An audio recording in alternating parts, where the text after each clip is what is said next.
Hola a todos, en este video vamos a ver la macroestructura de un texto narrativo. Trabajaremos el taller número 3. La competencia que vamos a evaluar es analizar la estructura de un texto narrativo,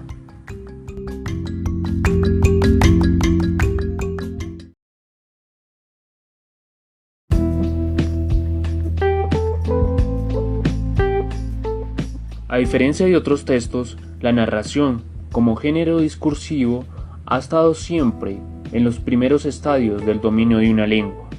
Desde niños, escuchamos historias de nuestros padres, vemos historias en la televisión, vemos películas, leemos historietas, leemos cómics, vemos series y vemos una cantidad de narrativas que hoy en día se han proliferado.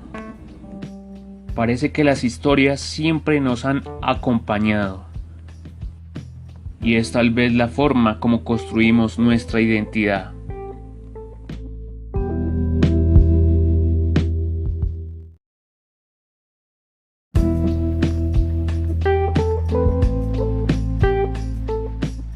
¿Qué es la narración o el texto narrativo?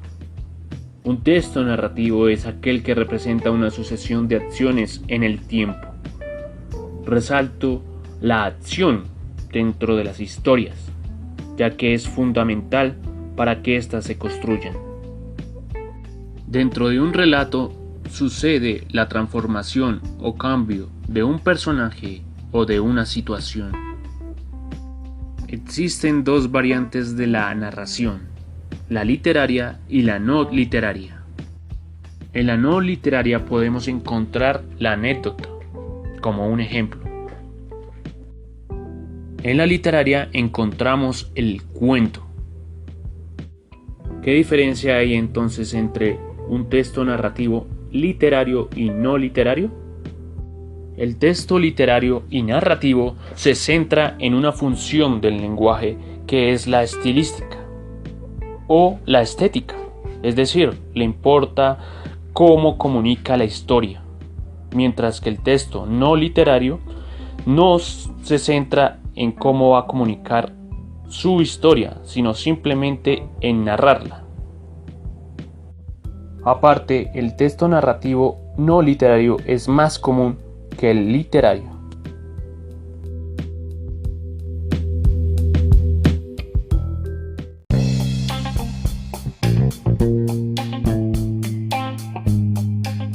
Características básicas de la literatura. Los textos narrativos y literarios, como la demás literatura, es un lenguaje que está en constante creatividad. Es decir, que la literatura narrativa está en un proceso de construcción del lenguaje, de construcción de mundo. Es allí cuando hablamos de la función estética del lenguaje. La literatura es el claro ejemplo de ello, donde hay importancia tanto en la forma como en el contenido de lo que se dice.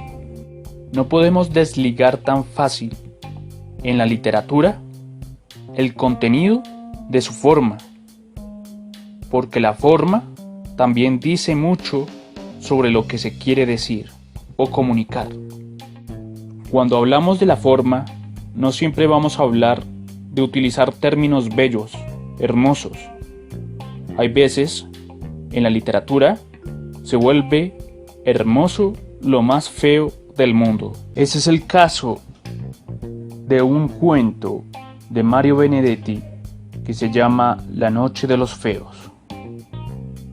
Un cuento que relata cómo se enamoran dos jóvenes muy feos. Las palabras sucias también sirven dentro de la literatura. Se puede escribir un texto terriblemente gramatical y aún así sigue siendo literatura. Por otro lado, tenemos el contenido, y en el contenido encontramos un mundo simbólico, donde están los dioses, el diablo, Zeus, las brujas, los fantasmas, todos los espíritus que ha imaginado el hombre en su existencia.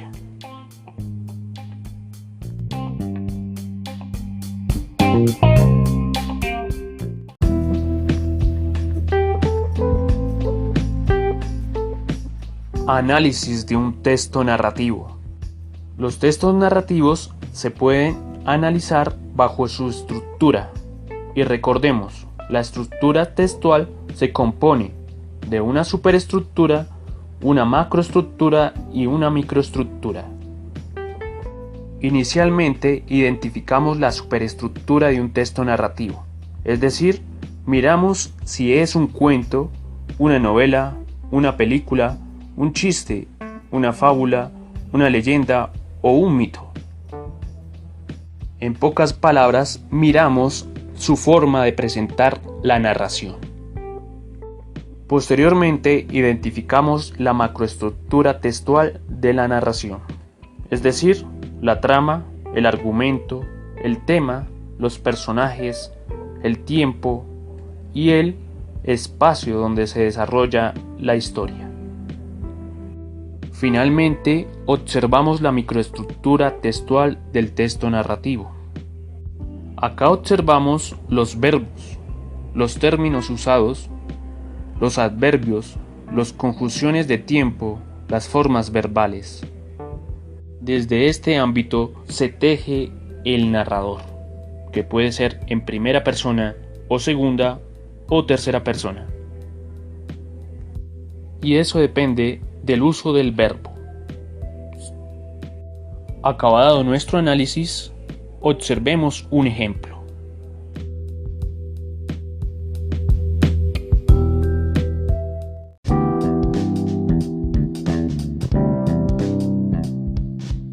Ejemplo de narrativa literaria. Ahora vamos a analizar el cuento El perro que desea ser un ser humano, de Augusto Monterroso. Para el video, para poderlo leer y después analizarlo.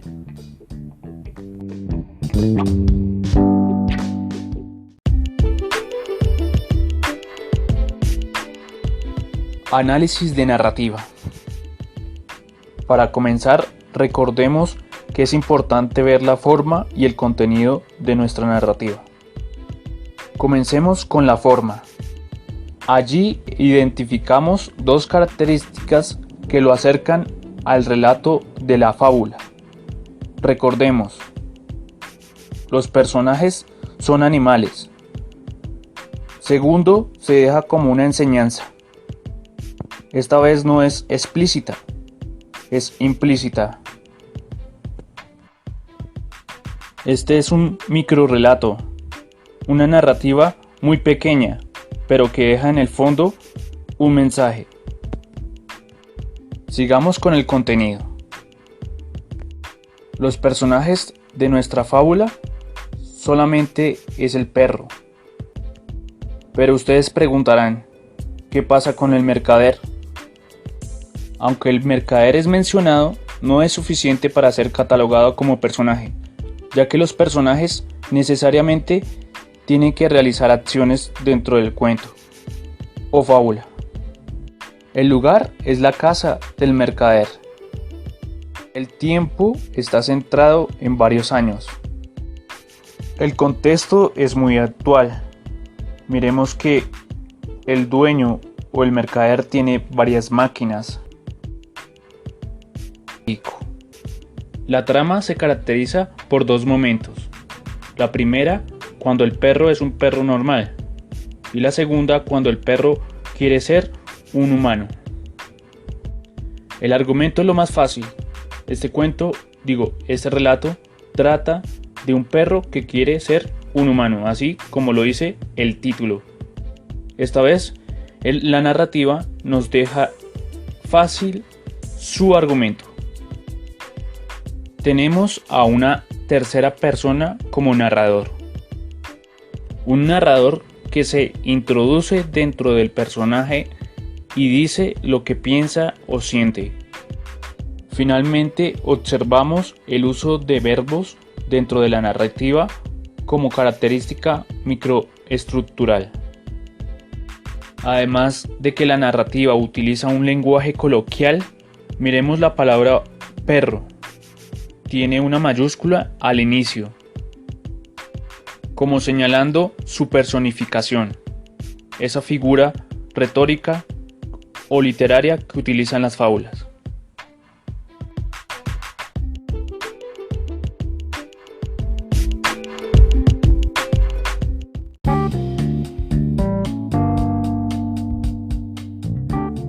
Para no dejar el texto discontinuo atrás, los invito a analizar estructuralmente el siguiente relato. Para continuar con el video, debe leer el taller 3 y resolver el examen allí. Seguimos con nuestra sección ¿Quién quiere ser millonario? No se pierda este programa.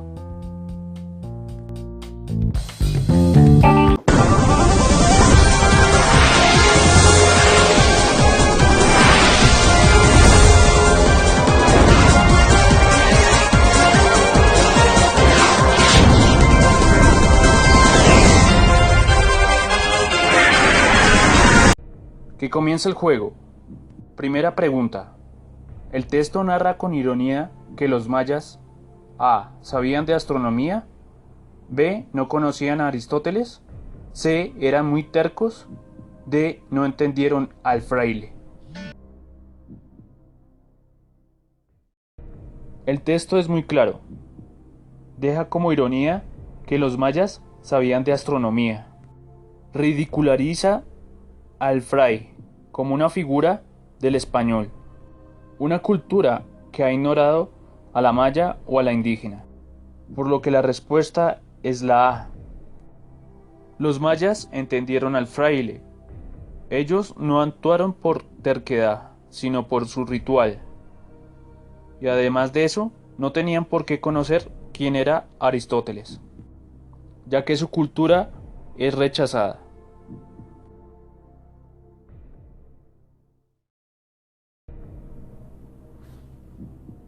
Pregunta número 2.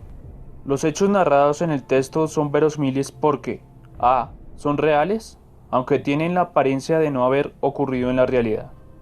B. Son creíbles, aunque no necesariamente ocurrieron en la realidad. C. Fueron observados objetivamente, pero fueron interpretados subjetivamente. D. Solo pueden ser interpretados y aceptados en el campo de la ficción literaria. La respuesta correcta es la B. Son creíbles, aunque no necesariamente ocurrieron en la realidad. La opción A se descarta porque tiene incoherencia. La C se descarta porque este es el caso de las crónicas. En el caso de la D, no lo es porque no es la definición de lo que es verosímil. Verosímil quiere decir que es creíble. Y para ser creíble, un relato tiene que tener lógica dentro de su universo, que tenga coherencia. Así, por ejemplo, cuando la narrativa trata sobre temas enigmáticos como fantasmas o extraterrestres, el mismo relato deja claro cómo se hace esto una realidad dentro de la ficción. No siempre lo explicará de forma explícita, muchas de las veces es de forma implícita.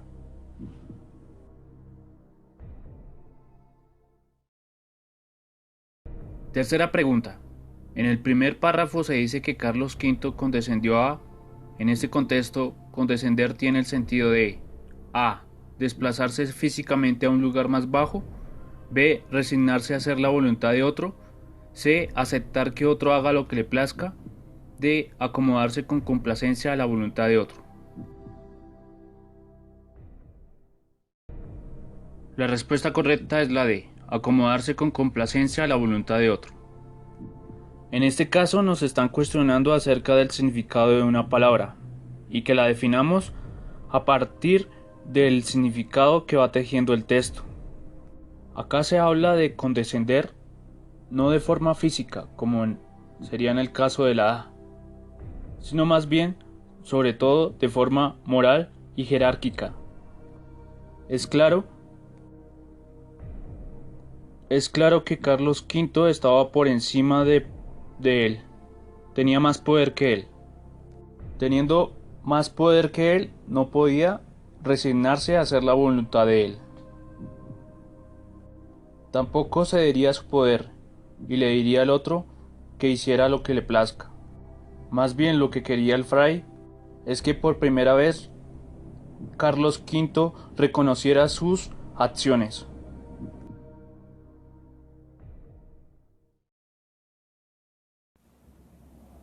Cuarta pregunta. ¿Es correcto afirmar que la intención principal del texto es a. Encomiar el esmero de los españoles por la difusión de la fe católica en América? b. Destacar el carácter universal de los conocimientos basados en la filosofía aristotélica? c.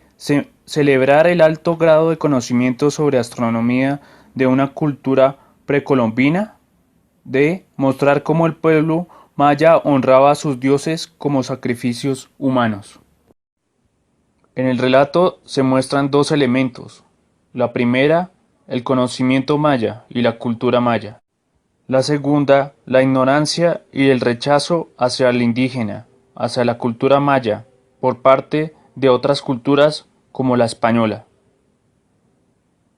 Por lo que las opciones A y B no son, mientras que la D llega a ser un poco confundible, pero se descarta porque no se trata aquí de sacrificios humanos, sino de la astronomía y conocimiento que tenía la cultura maya. Quinta pregunta. El enunciado que tiene el mismo sentido y el mismo valor argumentativo que, si me matáis, puede hacer que el sol se oscurezca en su altura, es A.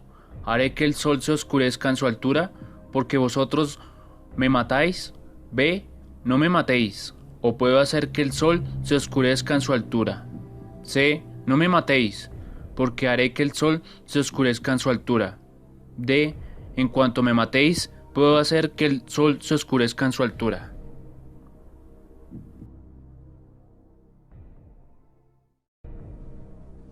Observando la pregunta, nos hacen referencia a dos elementos, el mismo sentido y el mismo valor argumentativo. Analizando el enunciado, vemos que está en forma condicional, por lo que debe respetar el mismo valor argumentativo. De esa forma sale la opción A y C, ya que dicen como forma casual, es decir, utilizar el por qué. En cuanto a la B y la D, es resaltar la que respete la forma condicional del enunciado. Y en ese caso, es la B. No me matéis, o puedo hacer que el sol se oscurezca en su altura.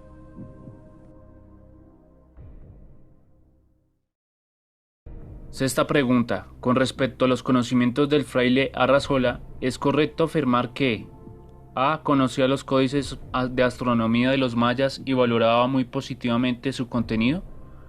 B. Conocía a perfección el territorio maya ya que este era el escenario de su quehacer doctrinero. C. El dominio de la lengua maya le permitió dar cuenta de sus conocimientos sobre astronomía. D. No le sirvieron de mucho aunque estaban fundamentados en la filosofía aristotélica.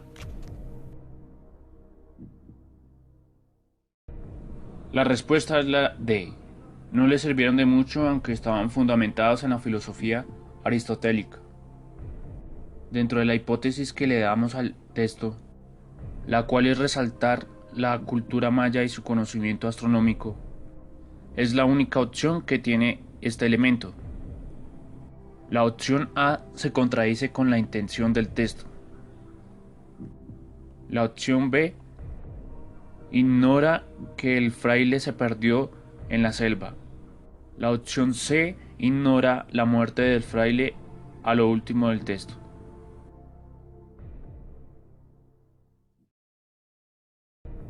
Séptima pregunta. La expresión "la selva poderosa de Guatemala lo había apresado, implacable y definitiva" permitiría trazar relaciones de semejanza temática entre este texto y la novela A.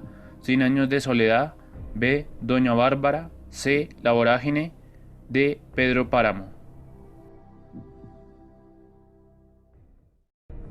En la séptima pregunta se requiere hacer un intertexto o relación intertextual entre el cuento y una novela, a través de la topografía que se manifiesta en las narrativas. Cien años de soledad se centra en Macondo, un pueblo. Doña Bárbara se ambienta en los llanos de Apuré, en Venezuela. Pedro Páramo en el pueblo de Comalá. Y La vorágine en la selva amazónica, una novela recordada por la fiebre del caucho. Como ven, en esa pregunta se requiere un bagaje literario, haber ya leído ciertas obras literarias del canon.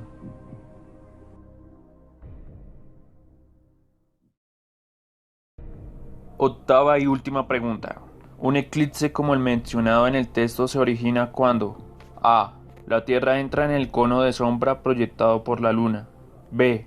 La Luna entra en el cono de sombra proyectado por la Tierra. C. La Tierra se interpone entre el Sol y la Luna. D. Un planeta del sistema solar se interpone entre el Sol y la Tierra.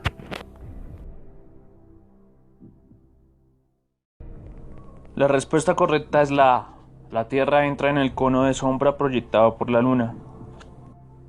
Un eclipse de Sol es cuando la Luna se interpone entre el Sol y la Tierra, haciendo que la Tierra se oscurezca y el Sol se oculte a la Tierra.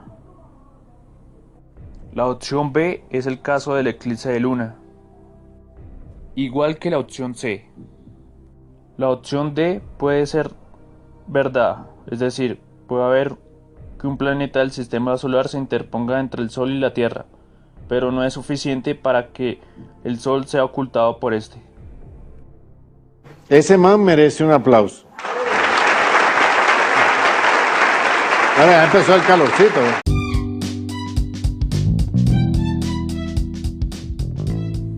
Conclusión.